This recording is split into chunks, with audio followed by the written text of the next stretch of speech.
Anderson Cooper, AC 360, CNN weeknights 10 Eastern. Nearly 300 people have been killed in the last 14 days, according to Human Rights Watch, most of them not videotaped, their deaths not recorded. And according to the Wall Street Journal, nearly 1,300 people have been arrested. They're citing figures from the Egyptian Organization for Human Rights. Some of those 1,300 people have been released, but others still held, and we don't know where, and we don't know what's being done to them. According to several New York Times personnel who were held by the secret police a few days ago, they could hear captured Egyptians being beaten, tortured, crying out in pain. That is the truth of the Mubarak regime. They have blood on their hands, and the question tonight, are they really going to change for themselves?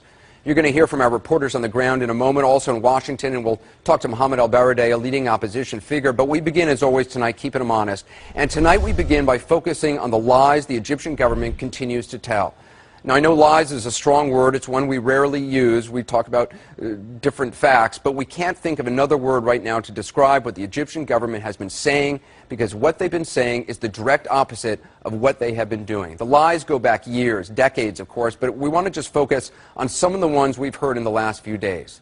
The new vice president of Egypt, this man, Omar Suleiman, has for years been Mubarak's closest henchman, running his intelligence service. Now, he says his government has accepted many of the protesters' complaints. He says they're reaching out to opposition leaders. But while he was saying that, literally while his lips were moving and saying those things on Egyptian television and on ABC News, his secret police were still arresting opposition figures. Thugs burst into the offices of human rights organizations, trashing the places, arresting a number of human rights monitors. And there has been absolutely no transparency about what the Egyptian government is doing right now, other than a few awkward photo ops on Egyptian government-controlled television.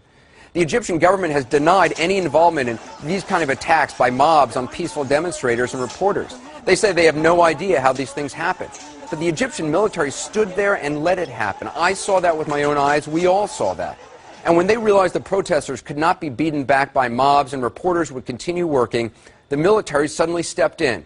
And with a few rolls of concertina wire and a few shots in the air, they suddenly were able to keep the mobs at bay.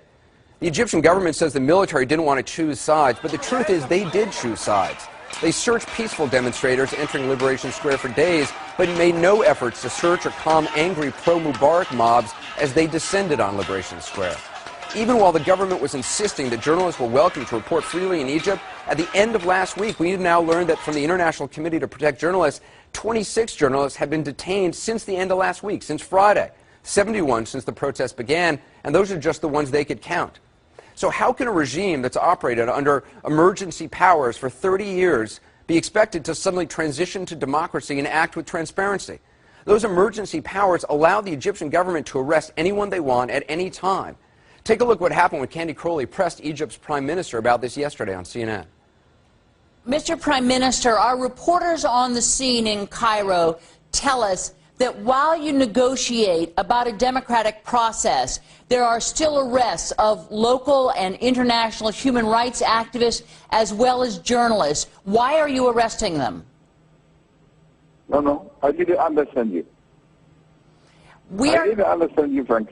We are told that you are arresting human rights activists and journalists. Why? No, I don't hear well. I don't hear well now. Suddenly sound problems developed. He couldn't hear. A few moments later, Candy tried again. Let me ask you about arrests by the military police. Why are they arresting arrests? About what? About the detention of human rights activists. Why are you detaining them? Frankly speaking, if there is some problems, it's not intended at all, my dear. It's not intended at all, my dear. That was his answer, finally. This is a police state. Some estimates say there are more than 1.5 million people employed in the feared Interior Ministry, secret police, thugs, informers. The man who oversaw the intelligence services is now the vice president of Egypt. It's not intended at all. Thursday, while the Egyptian government was talking about reaching out to opposition figures, 9 young dissidents had a meeting with opposition leader Mohammed al-Baradei. That evening, all 9 were rounded up and detained.